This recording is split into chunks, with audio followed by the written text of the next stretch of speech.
Au nom du Père, du Fils et du Saint-Esprit. Amen. Amen. Christ est ressuscité. Oui, c'est la vérité. Eh bien, tous les jours, vous suivez toujours depuis une semaine. Car n'oublions pas que c'est bien pour cela que chaque dimanche nous sommes réunis pour célébrer la résurrection. Même si depuis une semaine nous avons célébré ce que les anciennes traditions appelaient la semaine des 7 dimanches, avec une messe solennelle tous les jours,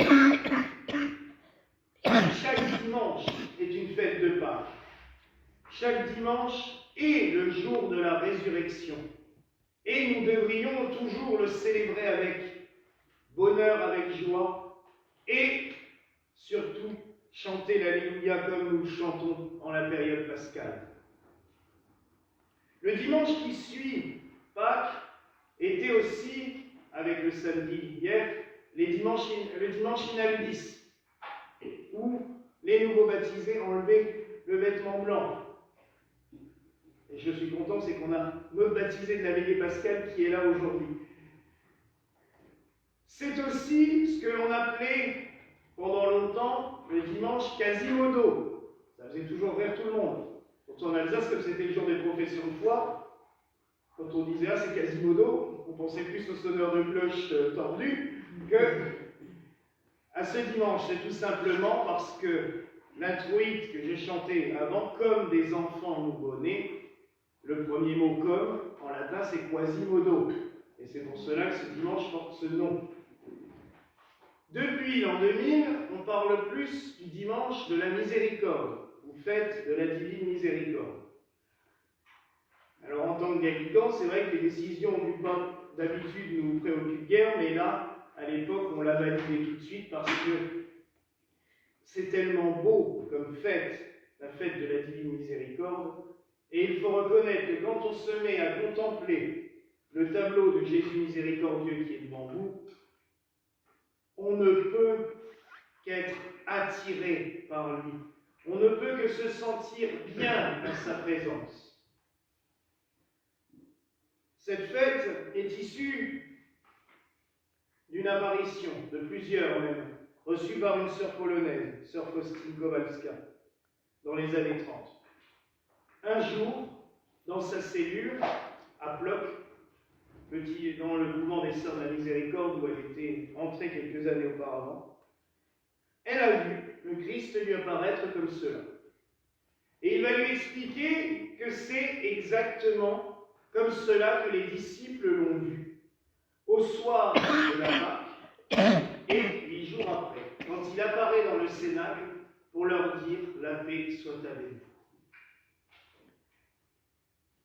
Il va lui demander d'en faire un tableau, de le propager, de le faire connaître, et par là même de faire connaître sa miséricorde. Mot souvent compliqué. On a du mal à s'imaginer exactement ce que c'est. Ce qui est émouvant, c'est que cette apparition ait eu lieu à Plock, alors que même pas 50 ans avant, dans un couvent franciscain de la ville, une religieuse, Mère Marie-Françoise, avait reçu elle-même des visions du Christ lui demandant de supplier la miséricorde de Dieu et de se consacrer à cette miséricorde. Malheureusement, à l'époque, l'évêque des lieux et quelques cardinaux à Rome se sont ligués contre elle et l'ont excommuniée avec tous les prêtres qui la suivaient, au point que ça a créé une église autonome en Pologne qui s'appelle l'église marianite. Donc, votre serviteur a la succession apostolique par des méandres bien... Dans les églises, des fois c'est très compliqué, mais on a la succession marianite.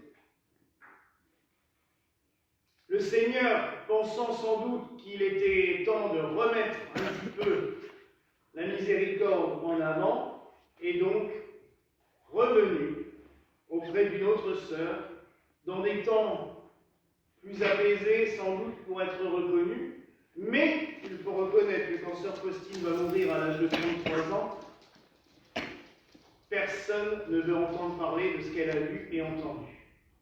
À part son confesseur, qui a fait faire un tableau au moment où elle était au couvent de Vilnius, personne ne veut en entendre parler. Mais, vous le savez toutes et tous, on en parle souvent, quand le Seigneur a décidé quelque chose, les hommes peuvent toujours dire non, on n'en veut pas, il y va, et il fonce. Il a fallu longtemps. Et le pauvre confesseur de Sœur Faustine, le père Michel Sopogo, a dû batailler. Il a fait publier des livres, on lui a interdit. Il a fait publier l'image, on a jeté ces images à l'index, avec ordre de brûler toutes les images. Heureusement, le tableau de Vilnius et un autre tableau qui a été fait à Cracovie, puisque Sœur Faustine a fini ses jours à Cracovie, c'est le tableau qui est là, ont été sauvés. Et les sœurs ont eu le droit de le garder dans leur couvent. Et il a insisté, ce pauvre prêtre. Et en 1977, il a eu de la chance d'être accueilli par le cardinal archevêque de Cracovie, un certain Karol Wojtyła. Et ce cardinal a relu tous les textes, le petit journal écrit par Sœur Faustine, les écrits du Père Sopogo, et il a dit, mais il n'y a rien de mal à tout cela. Au contraire, c'est tellement bon pour l'humanité de se tourner un peu vers la miséricorde de Dieu et d'arrêter de vivre dans la peur de Dieu telle qu'on nous en a bassiné pendant des siècles et des siècles. Et là, le Seigneur est toujours très drôle, c'est que l'année suivante, ce brave cardinal archevêque de Cracovie était élu pape sous le nom de Jean-Paul II. Ce qui, tout à coup, a ouvert toutes les portes, et en l'an 2000, Sœur Faustine a été canonisée, et la fête de la Divine Miséricorde instituée. Parce que c'est le Christ lui-même qui avait demandé à Sœur Faustine que le dimanche après Pâques soit la fête de sa miséricorde. Et il avait dit, et nul besoin d'écrire des textes, la messe du jour est parfaite. Vous avez entendu la lecture de Jean qui nous parle du sang et de l'eau qui ont coulé du cœur de Jésus. C'est exactement les rayons que l'on voit briller sur le tableau et le récit de l'apparition du Christ aux apôtres. Dans cet évangile, on retient souvent saint Thomas. Heureux celui qui croit sans avoir vu. Il faut reconnaître que c'est devenu un proverbe. On s'en sert souvent. On oublie le premier passage, qui pour moi est le plus beau. Le Christ donne à ses apôtres le pouvoir de pardonner les péchés. Waouh! J'en ai parlé hier soir déjà pendant la messe. Moi, ça me fascine. Il donne à des êtres humains, pécheurs eux aussi, car il ne faut pas se leurrer, hein, les prêtres, on est tous des pécheurs aussi, on a tous nos problèmes, tous nos soucis. Mais il nous donne, du moment qu'on agit en son nom, le pouvoir de pardonner. Oh. Et c'est merveilleux. Cela veut dire que par une parole du prêtre et une bénédiction, tout ce qui peut nous peser, tout ce qui nous oppresse, tout ce qui nous angoisse, tout ce qui nous bouffe carrément et littéralement, peut être effacé parce que le Christ nous l'a promis. Mais c'est fantastique. Et c'est tout ce que symbolisent aussi ces rayons. Il le dit. Le rayon clair, c'est l'eau qui nous purifie, qui nous lave, qui nous nettoie. Le rouge, c'est mon sang, mon amour que je vous transmets, que je vous envoie en permanence. L'eau, c'est aussi le symbole de la miséricorde. Alors venons-y à ce mot. Miséricorde, ça vient du latin. Avoir pitié, mais pas une pitié intellectuelle. Oh, le pauvre bonhomme, il est tout seul dans la rue. Oh, ben c'est triste. Non, la pitié qui vient du cœur, des tripes. Et de se dire, pas, oh, le pauvre bonhomme, il est tout seul dans la rue, c'est qu'est-ce que je peux faire pour l'aider à sortir de là? Car la miséricorde, c'est cela. C'est aider l'autre à aller mieux, à être mieux. Dans le temps, on parlait beaucoup avant le concile, des œuvres de miséricorde. Il y avait la miséricorde corporelle, la miséricorde spirituelle, mais c'est tout simplement, je dirais, des preuves d'humanité. Comment aider l'autre à aller mieux? Le prendre en considération, non pas juste en se disant « pauvre bonhomme, il est dans la rue », mais de se dire « comment je peux faire pour le sortir de là ?» Mais ça va pour toutes les misères, pour tous les soucis. Et la miséricorde va même plus loin. C'est aussi savoir dire à quelqu'un « oh, là, tu es en train de te planter. Là, tu viens de faire une connerie. Stop !» C'est aussi ce qu'on dit en amitié, c'est de pouvoir dire à son ami « tu te calmes, là tu dérailles ». La miséricorde, ça englobe tout cela. Et c'est ce que fait le Christ avec nous en permanence. Il est sans cesse près de nous. Et si on peut qu'on l'écoute un peu, alors oui, tout le monde n'est pas comme Sœur Faustine, tout le monde n'a pas la chance d'avoir le Christ qui vient lui parler tous les soirs. Ok. Mais est-ce qu'il ne nous parle pas? Combien de personnes sont déjà sorties d'ici en me disant « tiens, dans la lecture d'aujourd'hui, j'ai eu ma réponse. Ça fait des semaines que je me posais une question et dans la lecture, j'ai eu l'impression que c'était juste pour moi. » Des fois aussi dans l'homélie, on me dit « tiens, t'as parlé d'un truc, j'étais... » Alors, comme je n'écris rien à l'avance, je risque pas de pouvoir prévoir ce que je vais vous dire. Je ne sais jamais. Mais la grâce agit. Et tout à coup, il y a la réponse qui vient. Le Christ, c'est en permanence qu'il agit comme cela. La divine miséricorde, c'est fantastique. C'est spectaculaire de se laisser baigner par elle, de se laisser environner par elle, de se laisser laver et purifier par elle. L'amour, là, je ne vais pas en parler, j'en parle à plus bout de champ, de l'amour du Christ.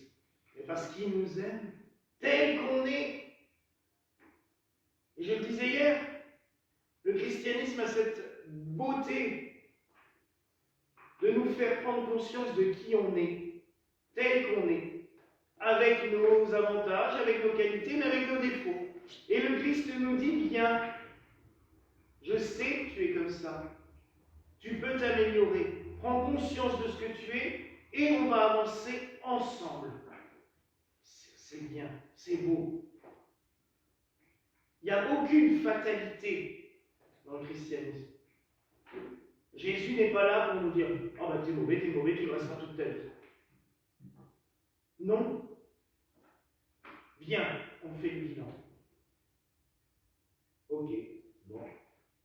Ça, hop, on va nettoyer tout ça. Maintenant, on va avancer ensemble. C'est quand même mieux, non? Mais est-ce que nous, on est capable de faire autant de miséricorde aux autres que lui est capable de vis-à-vis de nous? Là, on a peut-être besoin des fois de se le rappeler. Et c'est pour cela qu'à la fin de la messe, les trois membres du clergé, on le dira forcément, puisque dans l'église gallicane, il se veut de miséricorde. Il faut que je générique, c'est pas on fait le vœu de miséricorde.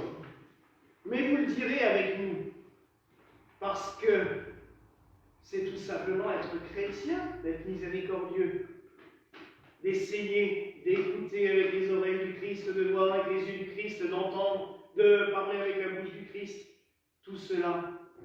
Et je l'ai dit plusieurs fois cette semaine, quand nous agissons, quand nous faisons quelque chose, pensons toujours, Jésus aurait fait quoi?